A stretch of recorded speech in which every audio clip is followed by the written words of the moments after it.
Hello बच्चों, कैसे हैं आप लोग। स्वागत है आपका आपके चैनल एलिमेंटल साइंस में। जैसा कि आपको पता है कि पिछले लेक्चर में हमने स्टेट्स ऑफ मैटर चैप्टर के वंडर वॉल फोर्सेस के बारे में पढ़ना शुरू कर दिया था। ठीक है, अगर हम बात करें तो हमने पिछले लेक्चर में दो फोर्सेस के बारे में पढ़ लिया था, जो कि थे डिस्पर्सन फोर्स या लंदन फोर्स और डाइपोल डाइपोल इंटरेक्शन। ठीक है, आज हम बात करने जा रहे हैं तीसरे टाइप ऑफ फोर्सेस के, जिसे हम कहते हैं डाइपोल इंड्यूस्ड डाइपोल इंटरेक्शन। ठीक है, नाम से ही आपको समझ में आना चाहिए कि ये जो इंटरेक्शन है ये एक डाइपोल और एक इंड्यूस्ड डाइपोल के बीच में होगा। अब इंड्यूस्ड डाइपोल क्या है? इंड्यूस्ड डाइपोल की अगर हम बात करें तो इंड्यूस्ड डाइपोल बेसिकली एक डाइपोल ही जनरेट होगा जो कि परमानेंट नहीं होगा। वो किसकी वजह से होगा? वो होगा डाइपोल के आने की वजह से। तो इसी वजह से ये जो हमारा फोर्स ऑफ अट्रैक्शन है या बेसिकली ये जो इंटरेक्शन है, ये एक परमानेंट डाइपोल और एक नॉन पोलर मॉलिक्यूल के बीच में इंटरेक्शन है। ठीक है, तो यहाँ पे ध्यान रखने वाली बात क्या है कि ये इंटरेक्शन हम तभी बोलेंगे कि ऐसा इंटरेक्शन हो रहा है, तभी बोलेंगे जब हमारा जो मॉलिक्यूल है उसके अंदर एक जो मॉलिक्यूल होगा या जो सिस्टम है उसके अंदर जो एक मॉलिक्यूल होगा वो कैसा होगा? परमानेंट डाइपोल होगा, यानी पोलर मॉलिक्यूल होगा, और जो दूसरा मॉलिक्यूल होगा वो कैसा होगा? नॉन पोलर मॉलिक्यूल होगा। ठीक है, तो ध्यान रखने की बात यहाँ पे ये है कि मॉलिक्यूल्स एक कैसे होगा? एक होगा पोलर मॉलिक्यूल और दूसरा वाला कैसे होगा? दूसरा वाला होगा नॉन पोलर मॉलिक्यूल। ठीक है कि नहीं? आगे की बात करते हैं। तो आपको जैसे हमने एक दिन लास्ट क्लास में जब हमने बताया था तो हमने क्या बोला था? हमने ये बोला था कि खरबूजे को देख के खरबूजा क्या करता है? रंग बदल सकता है। उसी तरीके से अगर एक पोलर मॉलिक्यूल किसी नॉन पोलर मॉलिक्यूल के पास आता है तो क्या होगा? तो क्या होगा बेटा? होगा ये कि जो नॉन पोलर मॉलिक्यूल है उसके अंदर भी पोलैरिटी जनरेट हो जाएगी। ठीक है कि नहीं? तो जो नॉन पोलर मॉलिक्यूल उसके अंदर भी क्या जनरेट हो सकती है? पोलैरिटी जनरेट हो सकती है अगर उसके पास एक पोलर मॉलिक्यूल हम लेकर के आ जाते हैं। यानी इंटरैक्शन जब स्टार्ट होगा तो बेसिकली जो नॉन पोलर मॉलिक्यूल है उसका इलेक्ट्रॉन क्लाउड डिस्टर्ब होगा, जो कि सिमेट्रिकल था। पहले हमने बताया था कि अगर नॉन पोलर मॉलिक्यूल है तो उसका इलेक्ट्रॉन क्लाउड कैसा होगा? सिमेट्रिकल होगा। वहीं अगर पोलर मॉलिक्यूल है तो जो पोलर मॉलिक्यूल का इलेक्ट्रॉन क्लाउड होता है वो बेसिकली डिस्ट्रीब्यूटेड होता है। ठीक है कि नहीं? अगर हम बात करें तो यहाँ पे हमने क्या लिखा हुआ है? हमने लिखा हुआ a non polar molecule can be polarised by a polar molecule comes near it, hence the permanent dipole induces a dipole behavior in the electrically neutral molecule by deforming its electron cloud। ठीक है कि नहीं? तो क्या होगा जब non polar molecule के पास कैसा मॉलिक्यूल आ जाएगा? एक पोलर मॉलिक्यूल आ जाएगा या एक ऐसा मॉलिक्यूल आ जाएगा जिसके अंदर परमानेंट डाइपोल है। तो ऐसे केस में होगा ये, ऐसे केस में हम क्या कहेंगे? ऐसे केस में होगा ये कि जो इलेक्ट्रॉन क्लाउड है नॉन पोलर मॉलिक्यूल का वो डिस्टर्ब होगा और जिसकी वजह से उसके अंदर भी क्या जनरेट हो जाएगी? पोलैरिटी जनरेट हो जाएगी या एक इंड्यूस्ड डाइपोल जनरेट हो जाएगा। एग्जाम्पल की अगर हम बात करें तो देखो हमने यहाँ पे एक एग्जाम्पल ले लिया, बहुत ही सिंपल सा एग्जाम्पल है। अमोनिया का मॉलिक्यूल कैसा मॉलिक्यूल है बेटा? पोलर मॉलिक्यूल है। ठीक है, NH3 नाइट्रोजन की इलेक्ट्रोनिगेटिविटी हाइड्रोजन के रिस्पेक्ट में बहुत ज़्यादा होती है। ठीक है, और ऐसे केस में जब हम ये देखेंगे कि ऐसे मॉलिक्यूल को किसी ऐसे मॉलिक्यूल के पास लेकर आए जो कि नॉन पोलर है, जैसे कि हमारे पास एक मॉलिक्यूल है बेंजीन, तो बेंजीन के पास जैसे हम लेकर के आते हैं तो ऐसे केस में बेंजीन के अंदर भी पोलैरिटी जनरेट होना शुरू हो जाती है। बेंजीन के अंदर भी क्या जनरेट होने लगती है? पोलैरिटी जनरेट होगी, या बेसिकली बेंजीन बन जाएगा एक इंड्यूस्ड डाइपोल। क्या बन जाएगा? इंड्यूस्ड डाइपोल बन जाएगा। और जब बेंजीन इंड्यूस्ड डाइपोल बन जाएगा तो ऐसे केस में दोनों के बीच में फोर्स ऑफ अट्रैक्शन लगना शुरू हो जाएगा, और ऐसे केस में हम कहेंगे कि यहाँ पे जो इंटरेक्शन हो रहा है वो कैसा है? डाइपोल इंड्यूस्ड डाइपोल इंटरेक्शन है। यहाँ पे हम फिगर की मदद से एक चीज़ समझा रहे हैं कि देखिए यहाँ पे एक परमानेंट डाइपोल हमने ले लिया, कोई एक मॉलिक्यूल ले लिया जिसके अंदर पहले से ही पोलैरिटी जनरेट थी। पोलैरिटी किस तरीके से थी कि बी के ऊपर कैसा चार्ज था? स्लाइटली नेगेटिव, और ए के ऊपर कैसा चार्ज था? Slightly positive. तो बेसिकली एक परमानेंट डाइपोल था जिसको हम किसके पास लेकर के आ रहे थे? जिसको हम लेकर के आ रहे थे एक नॉन पोलर मॉलिक्यूल के पास। सपोज करते हैं ये मॉलिक्यूल हमारा कौन सा है? ये हमारा है NH3, और ये कैसा है? ये है हमारा C6H6 यानी बेंजीन। ठीक है, तो बेसिकली इस परमानेंट डाइपोल या इस पोलर मॉलिक्यूल के आने की वजह से इस नॉन पोलर मॉलिक्यूल का जो सिमेट्रिकल इलेक्ट्रॉन क्लाउड है, ये जो हमारा इलेक्ट्रॉन क्लाउड है वो कैसा है? सिमेट्रिकल है, और इस सिमेट्रिकल इलेक्ट्रॉन क्लाउड के जो क्लाउड है उसकी सिमेट्री में डिस्टर्बेंस आएगा और इसके अंदर भी एक इंड्यूस्ड डाइपोल जनरेट हो जाएगा, क्योंकि इस साइड हमारे पास जो बी हमारा जो है पार्ट है इस मॉलिक्यूल का, उस मॉलिक्यूल के इस पार्ट के ऊपर स्लाइटली नेगेटिव चार्ज आया था, तो इसी वजह से जो इंड्यूस्ड डाइपोल होगा उसके अंदर इस तरफ स्लाइटली पॉजिटिव चार्ज आएगा और दोनों ही मॉलिक्यूल्स एक दूसरे को क्या करना शुरू कर देंगे, अट्रैक्ट करना शुरू कर देंगे। ठीक है कि नहीं। अब इस चीज़ को अगर हम बात करें तो हम किन किन फैक्टर्स के ऊपर ये डिपेंड करेगा, इसके बारे में भी बात कर लेते हैं कि जो हमारा डाइपोल इंड्यूस्ड डाइपोल इंटरेक्शन है ये किन किन फैक्टर्स के ऊपर डिपेंड करता है। तो पहला जो फैक्टर है वो ये डिपेंड करता है किसके ऊपर, ये डिपेंड करता है बेटा इंटरेक्शन एनर्जी जो होती है यहाँ पे दोनों मॉलिक्यूल्स की, वो डिपेंड करती है डिस्टेंस के ऊपर। किसके ऊपर डिपेंड करती है, डिस्टेंस के ऊपर डिपेंड करती है। और डिस्टेंस के ऊपर इसकी डिपेंडेंसी कैसी है, ये ध्यान रखना कि वैसे तो हर जगह पे इन्वर्सली प्रोपोर्शनल होगा लेकिन पावर में चेंज आ सकता है। तो यहाँ पे हमने क्या बोला कि interaction energy is inversely proportional to r⁶, और यहाँ पे r क्या है, r यहाँ पे इन दोनों मॉलिक्यूल्स के बीच का क्या है बताइए आप, डिस्टेंस है। ठीक है कि नहीं, ध्यान रखना है। तो जितना ज़्यादा डिस्टेंस करेंगे उतना ज़्यादा ही आपको इंटरेक्शन एनर्जी के अंदर क्या दिखेगी, कमी दिखेगी, या बेसिकली इंटरेक्शन एनर्जी उतनी ही कम हो जाएगी। आगे की बात करते हैं तो जो डिपेंडेंसी है वो बेसिकली डाइपोल मूवमेंट के ऊपर भी डिपेंड करती है। किसके, परमानेंट डाइपोल के। जो हमारा जो हमने पोलर मॉलिक्यूल लिया है इसकी जो पोलैरिटी है वो कितनी ज़्यादा है, इसका जो डाइपोल मूवमेंट है वो कितना ज़्यादा है, उसकी स्ट्रेंथ पे डिपेंड करेगा कि ये दूसरे मॉलिक्यूल के अंदर कितना डाइपोल जनरेट कर सकता है। ठीक है ना।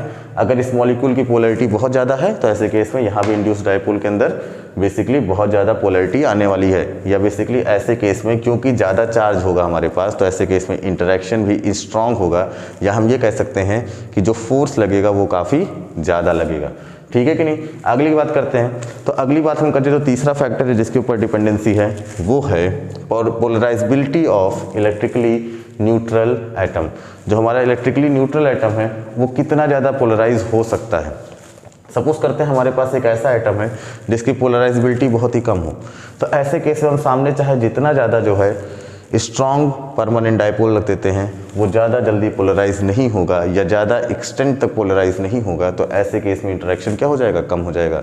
लेकिन अगर हम बात करें कि अगर हमारी जो पोलराइजेबिलिटी है या बेसिकली जो हमारा नॉन पोलर मॉलिक्यूल है वो बहुत तेज़ी से अगर पोलराइज हो सकता है या पोलराइज होगा, बहुत ज़्यादा उसके अंदर पोलराइजेबिलिटी है, तो ऐसे केस में जो इंटरेक्शन है वो कैसा हो जाएगा, स्ट्रॉन्ग हो जाएगा। तो इस चीज़ का ध्यान रखना है कि डाइपोल इंड्यूस्ड डाइपोल जो हमारा इंटरेक्शन है वो एक पोलर और एक नॉन पोलर मॉलिक्यूल के बीच में होगा। जब एक पोलर मॉलिक्यूल जिसके अंदर परमानेंट डाइपोल है वो जब एक नॉन पोलर मॉलिक्यूल जिसका इलेक्ट्रॉन क्लाउड सिमेट्रिकल है उसके पास आएगा, तो ऐसे केस में जो सिमेट्रिकल इलेक्ट्रॉन क्लाउड है नॉन पोलर मॉलिक्यूल का वो डिस्टर्ब होगा और उसके अंदर एक इंड्यूस्ड डाइपोल जनरेट होगा। ठीक है बेटा, अगर आपको ये चीज़ समझ में आ गई हो तो हम चलते हैं अगले टॉपिक के ऊपर। जो हमारा चौथा तरीके का फोर्स है वो है आयन इंड्यूस्ड डाइपोल। ठीक है, तो देखिए अब जो दोनों के कॉन्सेप्ट हो बिल्कुल लगभग एक जैसे हैं। ठीक है ना, ऐसा नहीं कि दोनों के कॉन्सेप्ट में बहुत डिफरेंस है, लेकिन जो डिफरेंस है वो बेसिकली कहाँ पे है, वो यहाँ पे पहले मॉलिक्यूल के ऊपर है। यहाँ पे जो हमने पहला मॉलिक्यूल लिया था वो कैसा था, वो बेसिकली बेटा एक मॉलिक्यूल था जिसके अंदर एक नेट डाइपोल मूवमेंट था। ठीक है, अगर इसी पहले मॉलिक्यूल को हम किससे रिप्लेस कर दें, किसी आयन से रिप्लेस कर दें, जैसे कि हमने यहाँ पे हमने इसको रिप्लेस कैसे किया है, जैसे एक NO3- आयन को अगर हम I2, ये जो हमारा I2 हमारे पास मॉलिक्यूल है, अब देखिए यहाँ पे एक होमो एटॉमिक मॉलिक्यूल है I2, तो जब ये होमो एटॉमिक मॉलिक्यूल होगा तो इसके अंदर किसी भी तरीके की पोलैरिटी नहीं होगी। ठीक है, कॉन्सेप्ट एकदम सेम है। क्या कह रहे हैं, एक नॉन पोलर मॉलिक्यूल को पोलराइज करने के लिए उसके पास हम क्या करते हैं, एक आयन ले आके रख दें। अब आयन कैसा हो सकता है, कैटायन भी हो सकता है और एनायन भी हो सकता है। अगर कैटायन होगा तो ऐसे केस में जो पहला इंटरेक्शन होगा यहाँ पे वो निगेटिव चार्ज का होगा। हमने यहाँ पे कैसा चार्ज लिया है, एनायनिक चार्ज लिया है, निगेटिव चार्ज लिया है, तो ऐसे केस में यहाँ पे हम पोलैरिटी में क्या दिखा रहे हैं, सबसे पहले पॉजिटिव चार्ज दिखा रहे हैं, उसके बाद रेस्ट पार्ट पे कैसा चार्ज हो जाएगा, निगेटिव चार्ज हो जाएगा। तो इस चीज़ को ध्यान रखना कि नॉन पोलर मॉलिक्यूल भी पोलराइज हो सकता है और उसके अंदर इंस्टेंट या इंड्यूस्ड डाइपोल हो सकता है, बन सकता है। कब, जब उसके सामने एक आयन ले आके हम रख देते हैं या हम इंटरेक्शन कराते हैं एक आयन और एक नॉन पोलर मॉलिक्यूल के बीच में, ठीक है। तो ध्यान रखना कि जो स्ट्रेंथ होगी इस इंटरेक्शन की, ठीक है ना, एक आयन और एक नॉन पोलर मॉलिक्यूल जो कि बाद में किस में कन्वर्ट हो जाएगा, इंड्यूस डाइपोल में कन्वर्ट हो जाएगा, इनकी जो इंटरेक्शन होगी वो दो फैक्टर्स के ऊपर डिपेंड करेगी। पहली बात कि इस आयन के ऊपर कितना चार्ज है, आज जितना ज़्यादा चार्ज होगा इस आयन के ऊपर उतना ही ज़्यादा पोलैरिटी जनरेट होगी एक नॉन पोलर मॉलिक्यूल के अंदर। दूसरी चीज़ जो सबसे इंपॉर्टेंट है वो क्या है कि वही पुराना फैक्टर कि जो हमारा मॉलिक्यूल है दूसरा, जो न्यूट्रल मॉलिक्यूल है, उसके अंदर कितनी पोलराइजेबिलिटी है या उसकी पोलैरिटी कितनी ज़्यादा है, ठीक है। जितना ज़्यादा वो पोलराइज हो सकता है उतना ही ज़्यादा स्ट्रेंथ आपको देखने को मिलेगी किनके बीच में, ये जो पोलैरिटी जनरेट हो रही है इस न्यूट्रल मॉलिक्यूल के उसके ऊपर, ठीक है। तो ऐसे केस में ये जो इंटरेक्शन होगा हमारा वो कैसा होगा, वो बेसिकली एक आयन और एक इंड्यूस्ड डाइपोल के बीच में है। इसी वजह से जो हमारा इंटरेक्शन है वो कहलाता है आयन इंड्यूस्ड डाइपोल इंटरेक्शन, ठीक है। तो हमने बेसिकली यहाँ पे 4 तरीके के वैन डेर वाल्स फोर्सेस के टाइप पढ़ लिए हैं, ठीक है। इनमें से कुछ ऐसे हैं जो स्पेशल केस हैं, ठीक है। आगे की बात करते हैं। तो अगला जो हमारा कॉन्सेप्ट है, जो अगला हमारा कॉन्सेप्ट है वो बेसिकली है आयन डाइपोल इंटरेक्शन। कैसा इंटरेक्शन है, आयन डाइपोल इंटरेक्शन। ध्यान रखना ये कैसा इंटरेक्शन है, ये है आयन डाइपोल इंटरेक्शन, ठीक है। अब आयन डाइपोल इंटरेक्शन की अगर मैं बात करूं तो आयन डाइपोल इंटरेक्शन में हमारे पास बहुत ही सिंपल सा कॉन्सेप्ट है, ठीक है। देखिए भाई, हमने अभी तक क्या क्या कर लिया, हमने अभी तक क्या क्या कर लिया, हमने कर लिया एक डाइपोल से इंड्यूस्ड डाइपोल बना लिया, एक आयन से इंड्यूस्ड डाइपोल बना लिया। तो अब आयन और डाइपोल के बीच में भी तो इंटरेक्शन हो सकता है क्योंकि इनके पास पहले से ही क्या है, परमानेंटली चार्ज प्रेजेंट है, ठीक है। तो इंटरेक्शन ये किसके बीच में होगा, पोलर मॉलिक्यूल और आयन के बीच में होगा। किसके बीच में होगा, पोलर मॉलिक्यूल और एक आयन के बीच में होगा। ऐसा मॉलिक्यूल जिसके ऊपर पहले से ही डाइपोल जनरेट हो और उसके सामने अगर एक आयन ले आके रख दिया जाए तो ऐसे केस में ये दोनों ही एक दूसरे को क्या करेंगे, अट्रैक्ट करेंगे और इस टाइप का इंटरेक्शन कहलाएगा आयन डाइपोल इंटरेक्शन, ठीक है बेटा, समझ में आ रहा है। आगे चलते हैं। तो अगर कोई आयनिक कंपाउंड है, जैसे हमने एक एग्जांपल लिया यहाँ पे आपको समझाने की कोशिश कर रहे हैं, ठीक है, कहानी के जैसे समझाएंगे और बहुत ही अच्छे से समझ में आएगा, ठीक है। तो जैसे अगर हम बात करें कि हमने मान लेते हैं कि एक आयन लिया, ठीक है, या एक साल्ट लिया मान लेते हैं, और उस साल्ट को हमने एक पोलर सॉल्वेंट के अंदर डिसॉल्व कर दिया। अब पोलर सॉल्वेंट क्या है, पोलर सॉल्वेंट वो सॉल्वेंट है जिनके अंदर पोलैरिटी होती है या जिनके मॉलिक्यूल के अंदर चार्ज प्रेजेंट होता है। जैसे कि एक बहुत ही सिंपल सा एग्जांपल है H2O।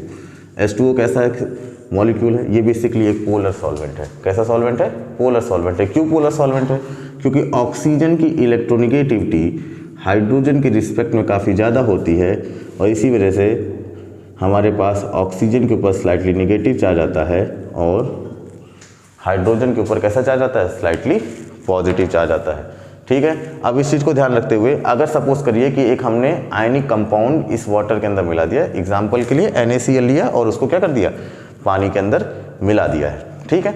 तो बेसिकली हमको ये पता है कि जब भी कोई साल्ट हम वाटर के अंदर मिलाते हैं तो अपने रिस्पेक्टिव कैटायन और एनायन में क्या हो जाता है, ब्रेक हो जाता है। रिस्पेक्टिवली कैटायन और एनायन में वो अपने क्या हो जाएगा, ब्रेक हो जाएगा, ठीक है। तो वही यहाँ पे भी होगा, जो हमारा आयन है वो हमारा साल्ट है वो अपने रिस्पेक्टिव आयंस में क्या कर जाएगा, ब्रेक कर जाएगा। जैसे Na+ और Cl- में ब्रेक कर जाएगा। अब यहाँ पे काम शुरू होता है। यहाँ पे काम कैसे शुरू होगा, यहाँ पे काम इस तरीके से शुरू होगा क्योंकि H2O का मॉलिक्यूल कैसा है, पोलर है। H2O का मॉलिक्यूल कैसा है, पोलर मॉलिक्यूल है। तो ऐसे केस में H2O का मॉलिक्यूल अपने आप को रीअरेंज करता है। रीअरेंज करने का मतलब क्या है, अपनी दिशा को चेंज कर देता है, अपने ओरिएंटेशन को चेंज कर सकता है और वो कुछ इस तरीके से अपने आप को दोनों आयंस के चारों तरफ क्या करेगा, इंटरैक्ट करने की कोशिश करेगा या अपने आप को अरेंज कर लेगा। तो हमने यहाँ पे क्या लिखा है, when an ionic compound is dissolved in polar molecule such as H2O, ठीक है, it dissociates into cation and anion and a polar molecule of water is attracted by both cations and anions। देखिए यहाँ पे देखिए बहुत simple सा concept है। यहाँ पे हमारा जो NaCl का मॉलिक्यूल था वो दो अपने रिस्पेक्टिव आयंस में टूट गया, Na+ और Cl-, ठीक है। अब बात कर लेते हैं कि अगर ये Na+ और Cl- में टूट गया है तो हमारा जो मॉलिक्यूल था उसमें हमारे पास हमारा जो मॉलिक्यूल था कौन सा, आयनिक कंपाउंड था Na+Cl- का जो कंपाउंड था वो बेसिकली जब ब्रेक होगा पानी के अंदर जाने के बाद या पोलर सॉल्वेंट के अंदर जाने के बाद, तो वो अपने रिस्पेक्टिव आयंस Na+ और Cl- में क्या हो जाएगा, ब्रेक हो जाएगा। और जब वो Na+ और Cl- में ब्रेक होगा तो ऐसे केस में जो वाटर का मॉलिक्यूल है वो उसको इसके चारों तरफ अपने आप को ऐसे अरेंज करेगा कि देखिए सोडियम का जो पॉजिटिव आयन है उसके तरफ ऑक्सीजन का निगेटिव पार्ट जो है या जो ऑक्सीजन वाला पार्ट है वो अपने आप को अरेंज कर लेगा। क्लियर है।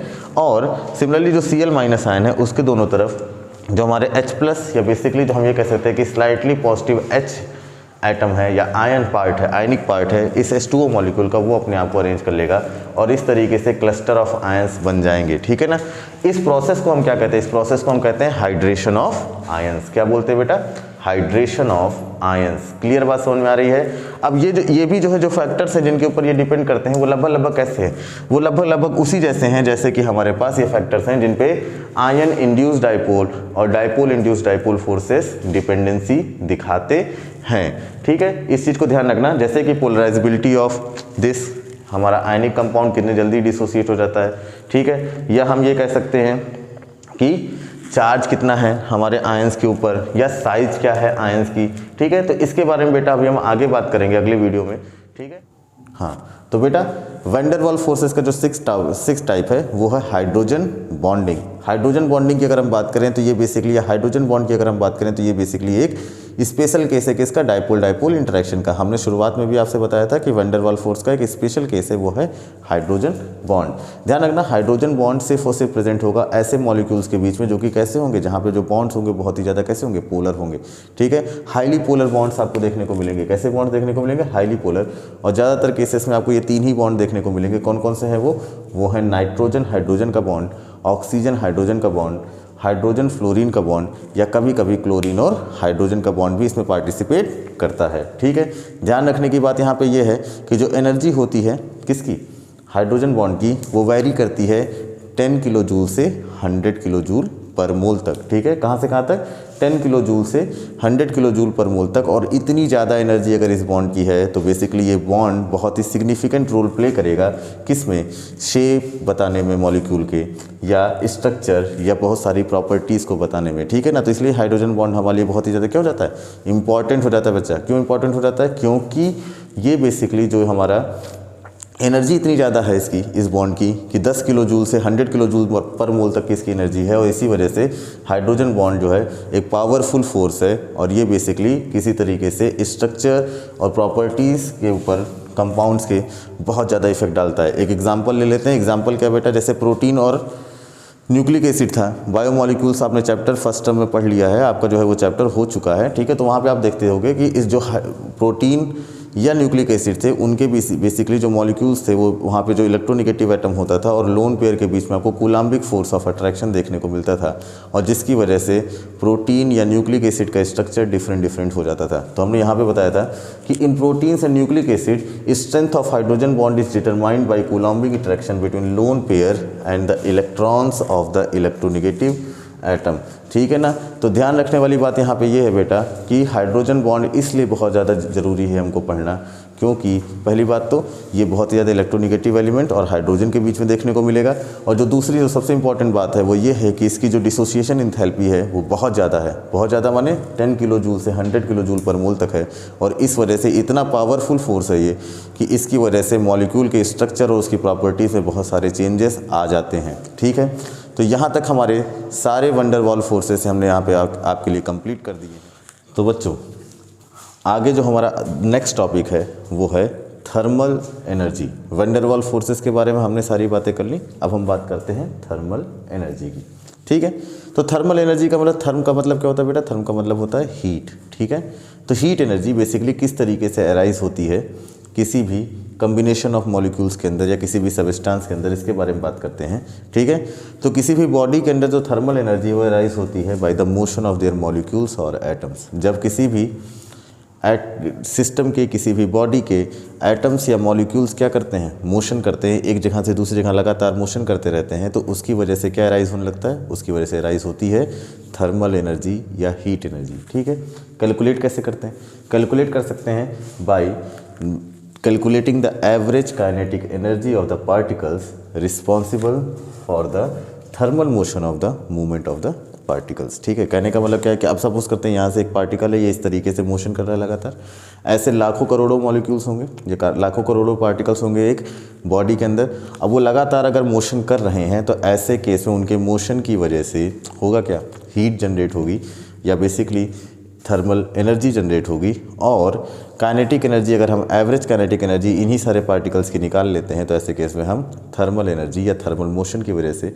जो एनर्जी पैदा हो रही है उसके बारे में बात कर लेंगे या उस चीज़ को हम कैलकुलेट कर लेंगे। ठीक है, अगली बात अगर मैं करता हूँ तो अगली बात क्या है, अगली बात ये है बेटा कि सॉलिड्स के अंदर जो मूवमेंट होगा वो सबसे कम होगा। क्यों? क्योंकि सॉलिड के पार्टिकल्स एक दूसरे से बहुत ही क्लोजली पैक्ड होते हैं, तो ऐसे केस में इनके जो पार्टिकल्स हैं वो ज़्यादा मोशन नहीं कर पाते हैं, सिर्फ अपनी पोजीशन पे ही लगातार क्या करते रहते हैं, वाइब्रेट करते रहते हैं। ठीक है, तो ऐसे केस में हम ये कह सकते हैं कि जो थर्मल एनर्जी होगी सॉलिड्स के अंदर वो सबसे कम होगी। लिक्विड के पार्टिकल्स उससे थोड़ा दूर होते हैं, इनके बीच का जो इंटरमॉलिकुलर डिस्टेंस है वो थोड़ा सा ज़्यादा होता है, और इस वजह से हम ये कह सकते हैं कि जो लिक्विड के पार्टिकल्स हैं इनकी जो थर्मल एनर्जी होगी, क्योंकि इनका मोशन थोड़ा सा ज़्यादा है, ये ज़्यादा मोशन कर सकते हैं, तो ऐसे केस में इनकी जो थर्मल एनर्जी होगी वो ज़्यादा होगी विथ रिस्पेक्ट टू सॉलिड्स। ठीक है, सबसे ज़्यादा थर्मल एनर्जी किसके अंदर होगी, थर्मल एनर्जी सबसे ज़्यादा होगी गैस पार्टिकल्स के अंदर। किसके अंदर होगी, गैसियस पार्टिकल्स के अंदर।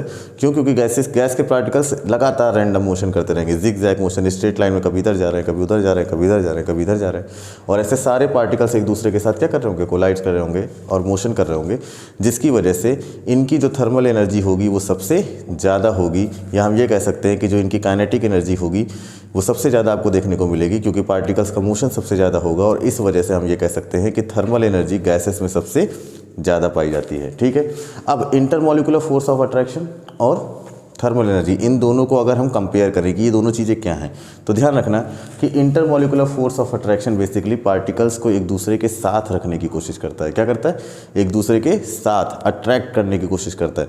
और थर्मल एनर्जी का बेसिक काम क्या है, ये दिखाता है कि मॉलिक्यूलर कितना मोशन में है, मॉलिक्यूलर कितना एक दूसरे से दूर जा रहा है। ठीक है, तो हमने यहाँ पे क्या लिखा हुआ है, हमने लिखा हुआ है बेटा intermolecular force of interaction tends to keep molecules together, whereas thermal energy of the molecules tends to keep molecules apart. Apart माने एक दूसरे से दूर, क्योंकि जितनी ज़्यादा थर्मल एनर्जी होगी उतना ही ज़्यादा पार्टिकल्स एक दूसरे से दूर भागेंगे, और ऐसे केस में जो इंटरमॉलिकुलर फोर्स ऑफ अट्रैक्शन है वो उतना ही कम होगा। क्यों?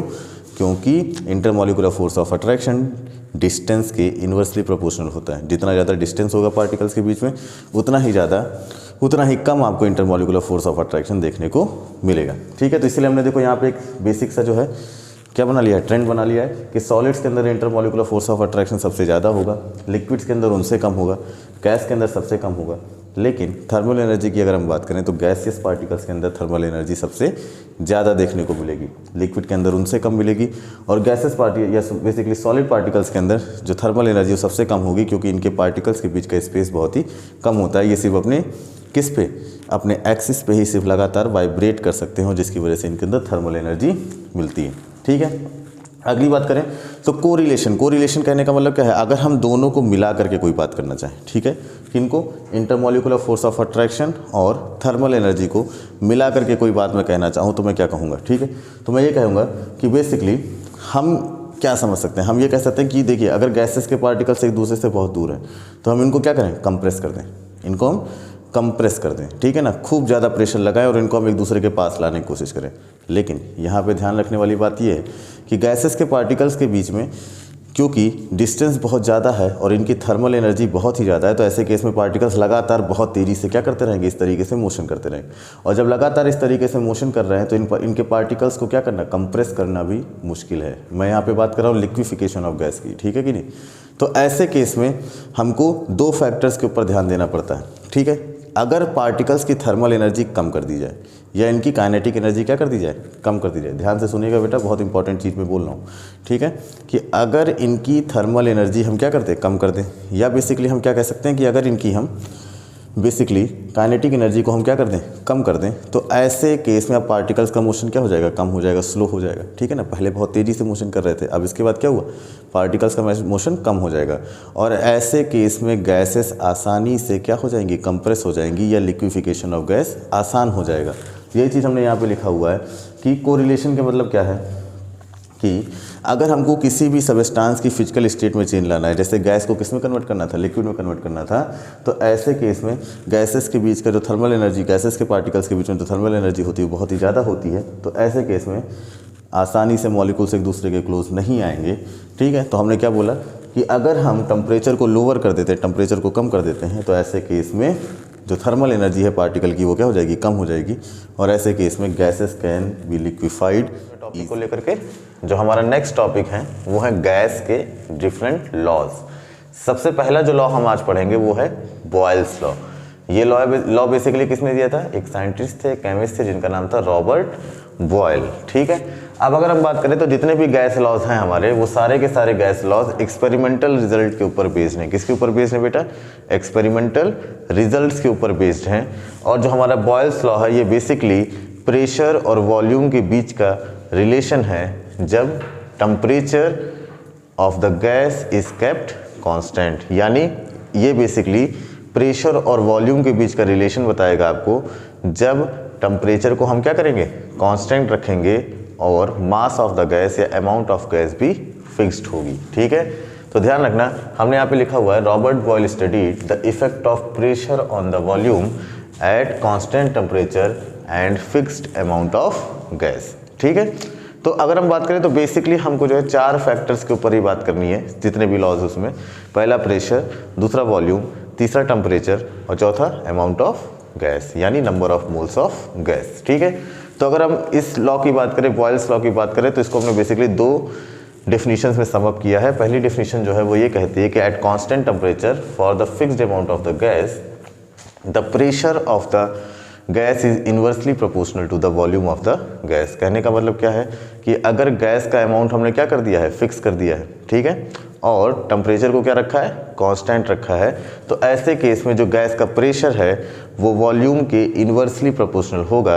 आसान भाषा में कहूँगा तो ये कहूँगा कि अगर आप प्रेशर गैस का बढ़ाओगे तो वॉल्यूम क्या हो जाएगा, कम हो जाएगा। ठीक है कि नहीं, अगर आप प्रेशर गैस का बढ़ाओगे तो वॉल्यूम क्या हो जाएगा, कम हो जाएगा। ठीक है, मैथमेटिकली अगर इस इक्वेशन को लिखना चाहें या इस लॉ को लिखना चाहें तो हम कैसे लिखेंगे कि pressure is inversely proportional to volume. आप बच्चों सब लोग जानते हो कि अगर आप प्रोपोर्शनैलिटी को हटाते हो तो वहाँ पे क्या आ जाता है, कांस्टेंट आ जाता है, और इस जगह पे जो हमारा कांस्टेंट आया है उसको हमने K1 नाम दिया है। ठीक है, ऐसे केस में ये जो प्रेशर है वो बेसिकली क्या होगा, प्रेशर वॉल्यूम, अगर इधर वॉल्यूम इधर चला जाता है आपका, ठीक है, क्रॉस मल्टीप्लिकेशन करते हैं हम, तो ऐसे केस में PV is equal to K1 आएगा, यानी प्रेशर इंटू वॉल्यूम हमेशा क्या आएगा, कांस्टेंट आएगा। और ऐसे केस में हमारी जो सेकंड डेफिनेशन है वो हमको यही बताती है। सेकंड डेफिनेशन क्या बताती है बेटा, ये बताती है कि at constant temperature for a given mass of the gas product of pressure and volume is always constant. इसका मतलब ये है कि अगर आप प्रेशर को बढ़ाओगे तो वॉल्यूम अपने आप क्या होगा, उसी रेट से गिर जाएगा या कम हो जाएगा। और ऐसे केस में हम ये कह सकते हैं for a given mass of the gas, suppose करते हैं गैस है जिसकी इनिशियल कंडीशन में जिसका वॉल्यूम था वो V1 था और प्रेशर क्या था बेटा, P1 था। हमने गैस का वॉल्यूम या प्रेशर के अंदर कोई एक वैल्यू को क्या किया है, चेंज किया है, टेम्परेचर को कांस्टेंट रखा है, और जो नया वॉल्यूम बन गया वो बन गया V2, और जो प्रेशर बना वो बन गया P2। तो ऐसे केस में जो रिलेशन है उसके हिसाब से जब भी हम प्रेशर और वॉल्यूम को मल्टीप्लाई करेंगे, जब भी इन दोनों वैल्यू को मल्टीप्लाई करेंगे, तो ऐसे केस में हम ये कह सकते हैं कि वैल्यू हमेशा कैसी आएगी, कांस्टेंट ही आने वाली है, यानी K1 के बराबर ही आने वाली है, कांस्टेंट ही वैल्यू आने वाली है। तो ऐसे केस में इन दोनों का मल्टीप्लिकेशन यानी P1 into V1 will be equal to P2 into V2। P1 और V1 का मल्टीप्लिकेशन P2 और V2 के मल्टीप्लिकेशन के बराबर आएगा, क्योंकि दोनों की ही वैल्यू कैसी होनी चाहिए, कांस्टेंट होनी चाहिए। इस फॉर्मूला पे बहुत सारे न्यूमेरिकल्स आपके एग्जाम में पूछे जाते हैं। P1 into V1 is equal to P2 into V2। इस फॉर्मूला पे आपसे बहुत सारे न्यूमेरिकल्स पूछे जाएंगे, ध्यान रखिएगा। इसके न्यूमेरिकल्स आपको NCERT की बुक में या हमारी दी हुई नोट्स के अंदर बहुत ही आसानी से मिल जाएंगे, बहुत सारे न्यूमेरिकल्स मिल जाएंगे। प्रैक्टिस करना बहुत ही ज़्यादा ज़रूरी है। चलिए आगे की बात कर लेते हैं। तो हम जब भी इन लॉस को पढ़ते हैं तो ऐसे केस में हम इनका एक ग्राफिकल रिप्रेजेंटेशन ज़रूर पढ़ते हैं, या हम ये ज़रूर पढ़ते हैं कि किस तरीके का कर्व बनता है, नेचर ऑफ कर्व क्या होता है इस तरीके के लॉज में। ठीक है, तो हम क्या करें कि nature of curve at constant temperature. तो देखिए भाई, यहाँ पे हमने बेसिकली 3 तरीके के ग्राफ्स बना रखे हैं। पहला ग्राफ जो बनाया है वो बेसिकली डायरेक्टली प्रेशर और वॉल्यूम का ग्राफ है। वाई एक्सिस पे हमने क्या ले लिया है, प्रेशर ले लिया है। एक्स एक्सिस पे हमने क्या ले लिया है, वॉल्यूम ले लिया है। एट डिफरेंट टेम्परेचर्स हमको 3 अलग अलग जो है लाइंस मिल रही हैं या कर्व्स मिल रहे हैं। और क्योंकि हमने पढ़ लिया कि pressure is inversely proportional to volume, तो कुछ इस तरीके का कर्व हमको देखने को मिलता है कि जब प्रेशर मैक्सिमम होता है तो वॉल्यूम क्या हो जाता है, मिनिमम हो जाता है। वैसे ही जब आप प्रेशर मिनिमम करते हो तो वॉल्यूम कैसा मिलता है आपको, मैक्सिमम मिलता है।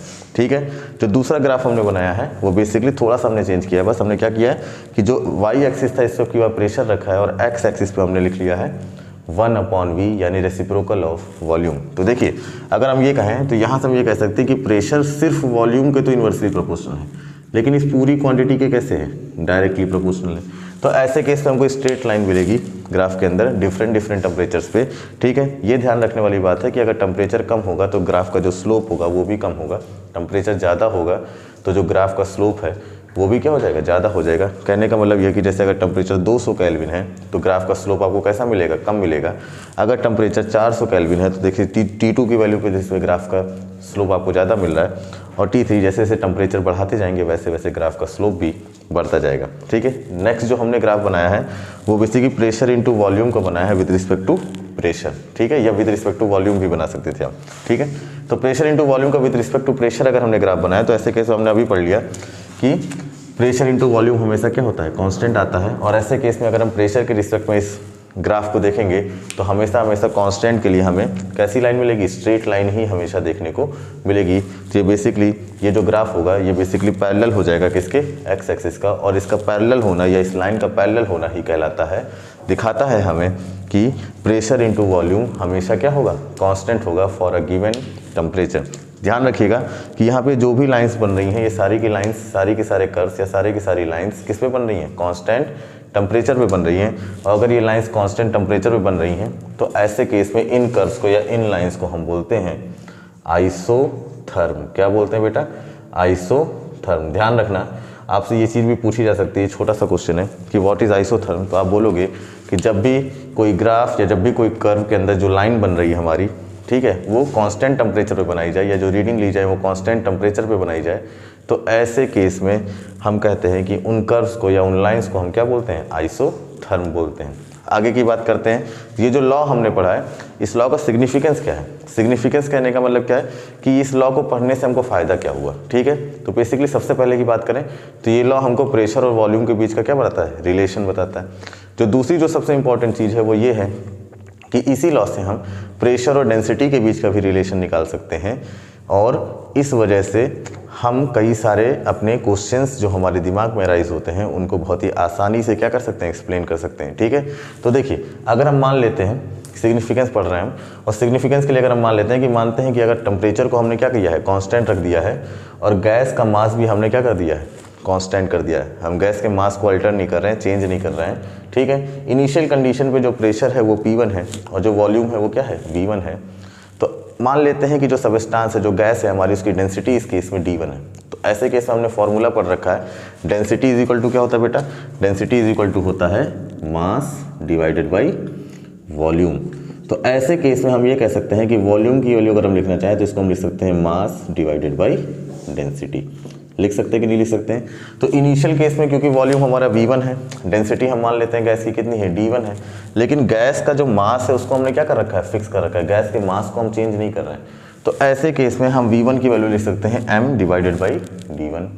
और फाइनल कंडीशन में क्योंकि मास चेंज नहीं हुआ है लेकिन डेंसिटी चेंज हो जाएगी क्योंकि वॉल्यूम चेंज होगा विद रिस्पेक्ट टू प्रेशर। हमने पढ़ रखा है कि प्रेशर और वॉल्यूम इन्वर्सली प्रोपोर्शनल है। तो ऐसे केस में V2 will be equal to m divided by D2। क्या हो जाएगा, m divided by D2। D1 और D2 यहाँ पे क्या है, डेंसिटीज़ हैं इनिशियल कंडीशन और फाइनल कंडीशन पे। हमने यहाँ पे लॉ के हिसाब से एक फार्मूला निकाल लिया था। फार्मूला क्या था, P1 into V1 is equal to P2 into V2। तो P1 into V1 is equal to P2 into V2 में, इस फॉर्मूले में अगर हम ये V1 और V2 की वैल्यू ये पुट करते हैं, क्या पुट करते हैं, m अपॉन D1, और V2 की वैल्यू पुट करते हैं m अपॉन D2, तो ऐसे केस में जो फार्मूला बनेगा वो बन जाएगा P1 into m upon D1 is equal to P2 into m upon D2। क्योंकि LHS और RHS दोनों में ही हमारे पास क्या है, m है, तो ऐसे केस में m एक दूसरे को कैंसिल कर देंगे और जो फॉर्मूला बनेगा वो बन जाएगा P1/D1 = P2/D2। अब यहाँ से अगर हमको देखा जाए तो हमको क्या समझ में आया, हमको यहाँ से ये समझ में आया कि बेसिकली अगर टेम्परेचर कांस्टेंट है तो डेंसिटी बेसिकली प्रेशर के डायरेक्टली प्रोपोर्शनल हो जाती है, ठीक है कि नहीं।